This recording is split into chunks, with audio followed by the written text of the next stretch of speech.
సాయంత్రం పూట దీపం పెట్టేటప్పుడు ఏడవకూడదు. శత్రుపీడ విరగడ కోసం ఏం చేయాలో ఇప్పుడు తెలుసుకుందాం. శని ఆరాధనలో ఆవు నూనె దీపం వెలిగించాలి. రాహు కేతు గ్రహశాంతి కోసం అవసరతో దీపారాధన చేయాలి. ఏ దేవి దేవతా పూజలోనైనా ఆవు నెయ్యితో దీపం వెలిగించాలి. దుర్గాదేవి, జగదాంబ, సరస్వతీదేవి కృప కోసం 2 మూకల దీపం వెలిగించాలి.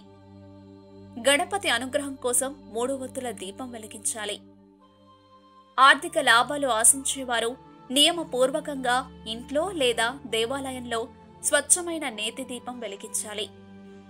శత్రుపీడ విరగడ కోసం భైరవ స్వామికి ఆవు నెయ్యి దీపం వెలిగించాలి.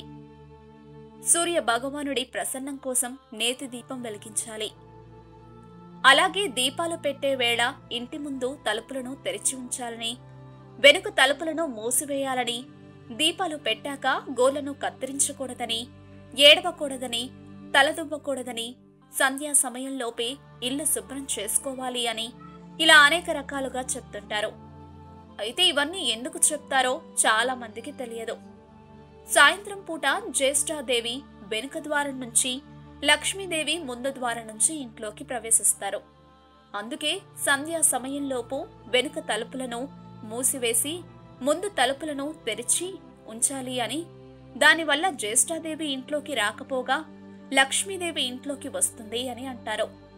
మన ఇంటికి ఎవరైనా అతిథి వస్తున్నారు అని తెలియగానే ఇంటిని శుభ్రంగా ఉంచి మనం కూడా శుభ్రంగా తయారై వాళ్ళు వచ్చే సమయం కోసం ఎదురు చూస్తూ ఉంటాం.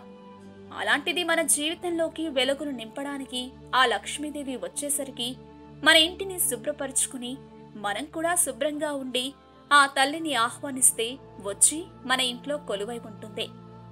లక్ష్మీదేవి వచ్చే సమయంలో ఏడవడం, గోర్లు కత్తిరించడం, తల దువ్వడం, ఇల్లు ఊడవడం వంటివి చేయకూడదని పండితులు చెప్తున్నారు. ఇలాంటి మరెన్నో విషయాలు మీరు తెలుసుకోవాలనుకుంటే వెంటనే మా ఛానల్ ని సబ్స్క్రైబ్ చేయండి. ఈ వీడియోని మీ మిత్రులతో షేర్ చేసుకోండి.